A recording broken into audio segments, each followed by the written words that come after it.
माघ मास शुक्ल पक्ष की एकादशी, एक ऐसा दिन जब स्वयं भगवान विष्णु अपने भक्तों पर कृपा बरसाते हैं। यह दिन पवित्रता, भक्ति और मोक्ष प्राप्ति के लिए सर्वश्रेष्ठ माना गया है। यह दिन है जया एकादशी, जिसे 2025 में 8 फरवरी को मनाया जाएगा। धार्मिक ग्रंथों में कहा गया है, एकादश्याम तु यो भक्त्या विष्णुं संपूजयेत सर्व पाप विनिर्मुक्तः परम धाम लभे नरः। अर्थात जो व्यक्ति श्रद्धा और भक्ति के साथ जया एकादशी के दिन भगवान विष्णु की पूजा करता है, उसे समस्त पापों से मुक्ति प्राप्त होती है और अंत में वह वैकुंठ धाम को प्राप्त करता है। इस दिन की पौराणिक कथा क्या है? पुराणों के अनुसार स्वर्गलोक में एक बार देवराज इंद्र का भव्य संगीत आयोजन चल रहा था। इस उत्सव में गंधर्वलोक के सर्वश्रेष्ठ गायक और अप्सराएं शामिल थे। इन्हीं में से पुष्पवती नामक एक अप्सरा और माल्यवान नामक एक गंधर्व एक दूसरे के प्रति आकर्षित हो गए और प्रेम में पड़कर वे अनुशासनहीन हो गए और संगीत सभा में गलती कर बैठे। इंद्रदेव को जब इस अनुशासनहीनता का पता चला तो वे अत्यंत क्रोधित हुए और दोनों को श्राप दे दिया, तुम दोनों अब स्वर्ग से निष्कासित होकर भूत योनि में जन्म लोगे। इंद्रदेव के श्राप के कारण वे दोनों पिशाच योनि में जन्मे और भयानक जंगलों में भटकने लगे।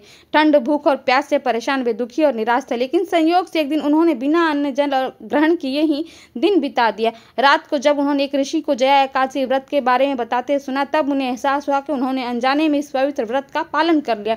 इस व्रत के प्रभाव से उनका श्राप समाप्त हो गया, वे फिर से अपने दिव्य स्वरूप में लौट आए। इसलिए कहा जाता है कि जया एकादशी व्रत करने से भूत, पिशाच और नरक योनि से मुक्ति मिलती है और व्यक्ति पुण्य को प्राप्त करता है। अब जानते हैं कि इस पावन दिन पर व्रत कैसे किया। प्रातःकाल जल्दी उठकर स्नान करें और व्रत का संकल्प लें कि मैं आज जया एकादशी का व्रत करूंगा या करूंगी, भगवान विष्णु का संकीर्तन करूंगा या करूंगी। भगवान विष्णु की पूजा कैसे करनी है? उन्हें तुलसी पत्र चढ़ाना है, पीले पुष्प चढ़ाने हैं, पंचामृत से भगवान विष्णु की पूजा करनी है।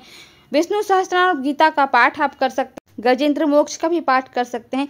इस दिन चावल, दाल, लहसुन, प्याज और तामसिक भोजन का सेवन बिल्कुल वर्जित है। रात को भगवान विष्णु के भजन कीर्तन के साथ रात्रि जागरण करें। अगले दिन द्वादशी तिथि में दान पुण्य करके व्रत समाप्त कर सकते हैं। आप पारण कर सकते हैं किसी सात्विक भोजन के साथ।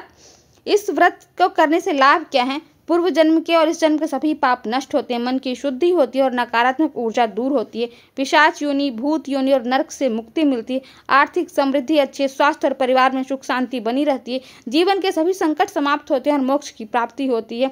यह मात्र एक उपवास का दिन नहीं है, बल्कि आत्मशुद्धि का एक मार्ग। यह हमें भक्ति, अनुशासन और सकारात्मकता की ओर ले जाता है।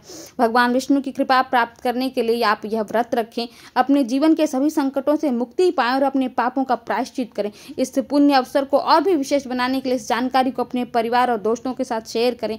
हमारे चैनल को सब्सक्राइब करें ताकि आपको ऐसी ही आध्यात्मिक और धार्मिक जानकारियाँ